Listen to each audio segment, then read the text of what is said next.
la naissance du club, non, il n'y a pas de problème. C'est au Café du Commerce 1890. Voilà, ça, il n'y a pas de débat.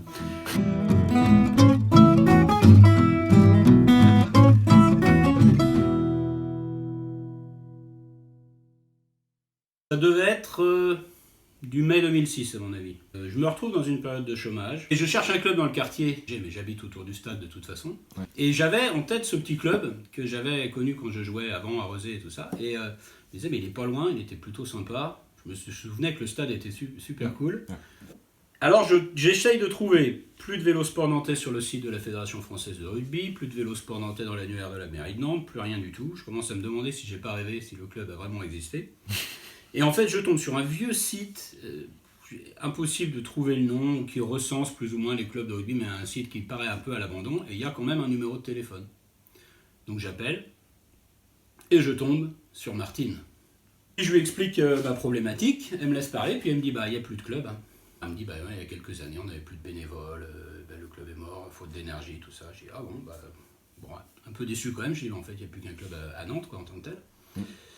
Bon, je raccroche. Puis elle me rappelle, 20 minutes après, 30 minutes après. Puis elle me dit, il n'y a plus de club, mais vous avez des copains avec qui jouer je la vois venir, alors moi, je pense à 2-3 potes, je pense à JP, Jean-Pierre Cotaz, parce que je l'embarquerais bien là-dedans quand même. Je dis, je sais pas, on peut voir. Hein. Elle me dit, bon, parce que si vous avez envie, on pourrait relancer le club, le remonter. Il y a encore un bureau, il y a encore des... Elle dit, non, plus personne. Il y a un budget, il y a quelque chose, une structure. Elle dit, non, on est mort. Mais, elle dit, on est en sommeil. C'est vraiment là à la limite d'être complètement... de perdre notre fameux 4194J. Le numéro d'immatriculation du club. Pas de terrain, pas de budget, pas de dirigeant, pas d'équipe. Je pense que tout est c'est bon là. Tous les feux sont ouverts pour un Brennus dans les 4 ans. Alors moi je sais pas ce qui m'a pris. Une inspiration divine. Voilà. Non, on peut dire ça comme ça. Avec Martine on s'était vu, on prend un café, on discute un peu. Je lui dis on peut essayer, si on arrive à avoir un créneau, on arrivera avec 2 ballons et puis une bande de potes et puis on verra bien ce que ça donne. Ouais. Le samedi d'après, je vais au bistrot, bien sûr, comme tout le monde. Hein. Et je vois le JP, le Jean-Pierre Cotaz, il a été avec Marc Cessillon à l'école, belle référence. En début de soirée, il était pas trop chaud, puis en fin de soirée, il avait quasiment signé une licence. Voilà, donc il part dans le truc. Et toi, on te rencontre avec le JP. Et j'étais avec un pote, Philippe, spécial dédicace aussi. Ah oui. Et donc on était dans un établissement bien renommé de Nantes qui s'appelait le Toreben à l'époque. Comme pour la petite histoire, il faut dire que le Toreben c'est l'ancêtre du Macallan. Établissement, s'il en est important, puisque en breton, Toreben ça veut dire fracasse-lui la gueule. Donc je veux dire que pour créer un club de rugby, on ne pouvait pas mieux tomber qu'à cet endroit-là. Et donc moi j'étais parti pour boire des bières avec mon pote et à un moment on se dit on irait bien jouer aux fléchettes. Et puis il y avait deux gars là, qui squattaient le jeu depuis une bonne heure facilement. Je vois mon Fifi qui revient, il me fait ils nous ont invités à venir jouer avec eux. J'arrive, bonjour Thomas, bonjour JP, bonjour Thomas. Bonjour Paul, et là j'ai Paul qui me dévisage de haut. On avait déjà l'œil du coach, voilà. Je voyais déjà que derrière ce physique ingrat se cachait et là il me fait t'as déjà joué au rugby toi ? Ouais, j'ai fait 1 an en folklore en région parisienne il y a 5 ans. Impeccable.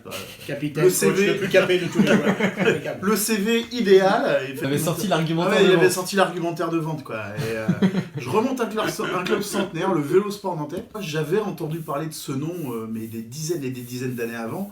Pas que pour le rugby d'ailleurs, mais parce que c'était un club multisport en fait. Oui, c'est vrai. Et très mauvais footballeur que j'étais, je me suis dit et je viens d'avoir 30 ans, faut quand même passer des choses un peu plus sérieuses, donc faut se réorienter. J'ai sauvé 2 mecs du football quand même. On repart de zéro, on prend tout le monde, des mecs qui ont joué, des mecs qui n'ont pas joué, on s'en fout, on essaie de créer un truc. Et je sais pas pourquoi, j'ai dit oui, ça nous entraîne facilement jusqu'à la fermeture du bar, cette histoire quand même. Écoute, on se revoit début septembre. Et ce que j'ai appris beaucoup plus tard, j'ai honte, c'est que Polo, quand on s'est barré, Polo a mis sa main sur l'épaule de JP, a dit « Ce gars-là... » On le verra jamais. Quel nez l'entraîneur. J'ai pas été en charge très longtemps du recrutement. Non, en fait, alors on part sur ce noyau-là, c'est JP, moi et Thomas. Quoi. D'accord. Puis après, avec quelques potes de Toto. Premier entraînement était 6-7, effectivement. Puis après, Attends. on s'est tous dit qu'on allait ramener un peu de monde. Et j'avais ramené des potes à moi, dont Guillaume Dumans, qui est toujours là. Inaltérable. Le grand Yves, Rémi. Rémi, voilà. après on avait Nico, qui était un copain à moi.